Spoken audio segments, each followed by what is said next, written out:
But even if we get the energy policy right, even if we balance the budget tomorrow, if we keep slipping on the talent, we'd be 16th in the world, be 25th in the world, be 30th in the world in the next generation. We can get everything else right, but if we lose on that, we're not going to like the future we have. So economically, what Virginia teaches is make it about talent. The other guys have a different point of view. On the budget, when I was governor, I had to make a lot of hard decisions. These guys remember this, and Charnel and Jim and Mark and everybody who's here. I had to make a lot of painful cuts. I'm the only governor in at least recent recorded history who left with a smaller general fund budget than when I started, because you've got to balance it. You have to make painful decisions. I made about $5 billion worth of cuts. And I'm running against a guy who increased state spending by 45% in 4 years when he was governor, and then went into the Senate with the biggest surpluses in the history of the United States, and by the time he left, they were the biggest deficits in the history of the United States. And this is often the case. The other guys say they're the small government conservatives, and yet they have no idea or not the backbone to make difficult decisions. And so they're no fiscal conservatives on the other side. They're good talkers, they're good soundbiters, but they don't really know what they're talking about. But I learned, when it comes to fiscal responsibility, making a lot of cuts, I also learned that you can't just cut your way to prosperity.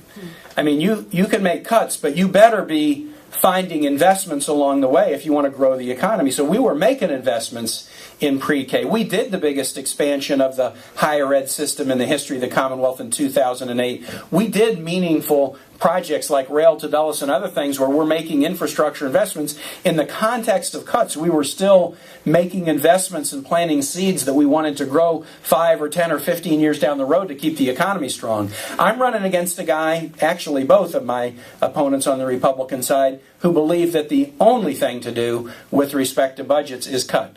100% cut. Even though they don't know how to cut, and they haven't demonstrated an awareness of anything about cuts, they're saying it's all about cuts. Cuts that would be harmful to Pell Grants, cuts that would be harmful to the nation's defense, cuts that would be harmful to Medicaid and Social Security and early childhood education, cuts that would be harmful to the economy, to our economic recovery, especially the Virginia economy, and doubly especially the Northern Virginia economy. And so there's a different point of view out there as well on how to fix the budget. I have a radical belief, and the belief is this: you get to balance through balance.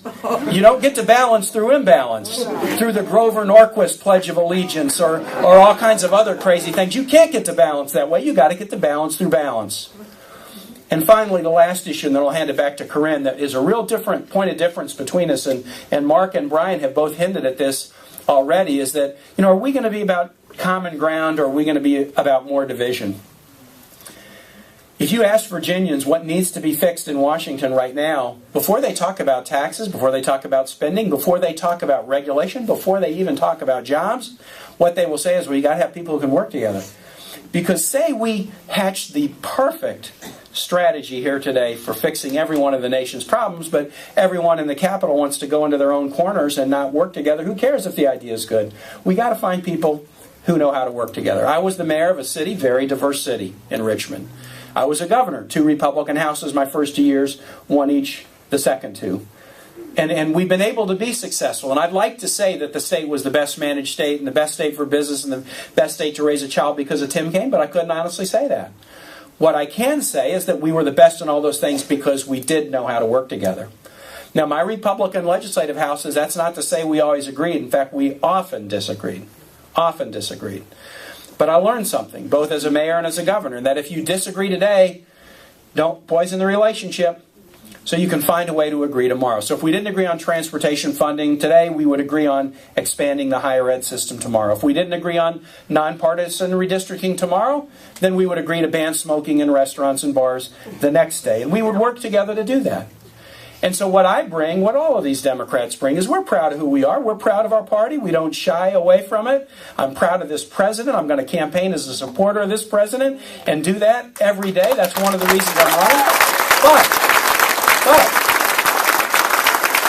we also believe that like 5 seconds after the election result has been called, the burden on us who are in this line of work are to try to work together and find common cause with people and be good listeners. And if we if you put a map up on the old Venn diagram from elementary school, if you put the Democratic position up on the wall, it's going to be a lot different than the Republican position, but there is going to be overlaps. And the job of somebody in office is to find those overlaps. You can spend all the time you want flapping your gums about the areas where there aren't overlaps, but find where there are overlaps and then make progress. And there's always overlaps. And that's the strategy that I have, but it's a strategy that Virginians want, and it's the way all of these Democrats who are introduced believe we ought to do things. The other guys, it's a much different point of view. The guy I'm running against famously said when he was governor, the job of Republicans is not to, well, here's what it is. The job is to knock Democrats' soft teeth down their whiny throats. That's what he said. My opponent, when he talks about federal employees, never says federal employees, never says public servants. He says sanctimonious social engineers. I debated him about 2 months ago, and he just threw that label down on the table. To tar with a brush every federal employee, military, FAA air traffic controllers, VA nurses, people who are working to make sure the nation's water quality is strong. I mean, you could go person after person. Now, there may be a sanctimonious social engineer or two in the millions of federal employees, but to use that broad brush to just name call and bully everybody, it's ridiculous. And then you see, in addition,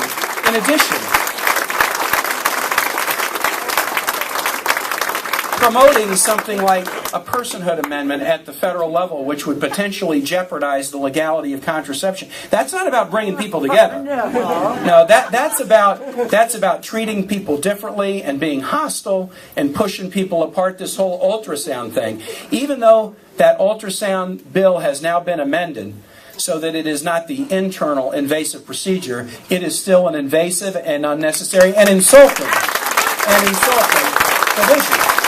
Because what it says is, well, you know what? We, the wise General Assembly, we have to, get in that doctor's office and put barriers and restrictions in a way of a woman making a choice that's constitutionally protected for her, because we know better.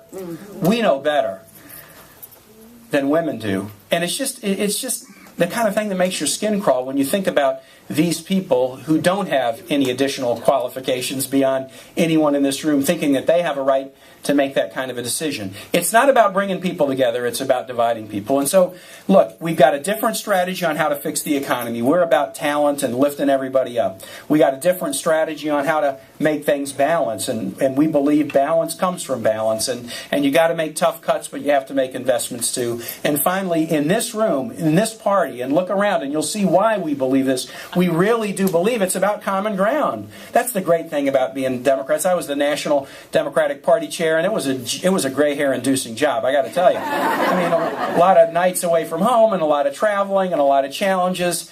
And yet the thing that was so great, and the thing that is so great here, looking at you, is I could walk into a Democratic Party meeting anywhere in the United States, and so could you. You could walk into one anywhere in the United States, and you're going to find somebody like you. Age, race, gender, income, sexual orientation, national origin, religion, stamp collector. I mean, you can walk into a party meeting and find somebody like you, and that's the great genius of our country. It's the great genius of our party, and it's also the why we're kind of common ground people. It can make it challenging sometimes to have the super progressives to the blue dogs all in one tent, but we'd much rather take a big tent and have a little bit of chaos and messiness than just have one of these narrow tents where you're kicking people out right and left if they're not taking a position. So, I'm just going to conclude right now to say, I'll just conclude and say I get enormous energy and inspiration from walking into a room like this and seeing you and seeing some individual faces, and many of the individual faces in this room, just, the sense memories just kind of rush into my head as I look at you after 17 and a half or 18 years in elected office and nearly a decade or more now in statewide elected office. I just have a lot of powerful experiences with many of you and strong relationships too. But more than the individual, I just kind of look at this group and it makes me proud. It makes me proud of our Commonwealth. It makes me proud of our country. It tells me about the importance of this race with the degree of kind of hostility and anger that the other side is just throwing out, day after day after day. Thank God there are people like you who are upbeat and positive, who aren't in this because of who you're mad at and who you're afraid of. You're in this because of what you believe, who you're for, what you know we can do. And while we've had a couple of challenging elections in the last couple of years here, and let's be honest, once you move from super red to battleground, it doesn't mean that every year is easy. In fact, in some ways, every year is tougher because every year is contested. You can go up and down. As soon as we move from red to battleground, we kind of became a Maalox state. You kind of have to have your Maalox because, every election is going to be really, really close. Mine is close. The president's is close. These are going to be close elections. But when you're a battleground, you're center stage and the spotlight's on and you do your best work. And you know what? We know what that is. We don't have to do anything in 2012 that we don't know how to do. We know how to win because we've showed that we know how to win. And if we just do what we know how to do, November 2012 is going to work out just great. So thank you so much for coming for this great opening. I look forward to seeing you up here a lot. I look forward to being with you out on the trail, winning this race, winning electoral votes for President Obama, Jim Moran, Jerry Connolly, our other congressional candidates. Thanks so much for coming.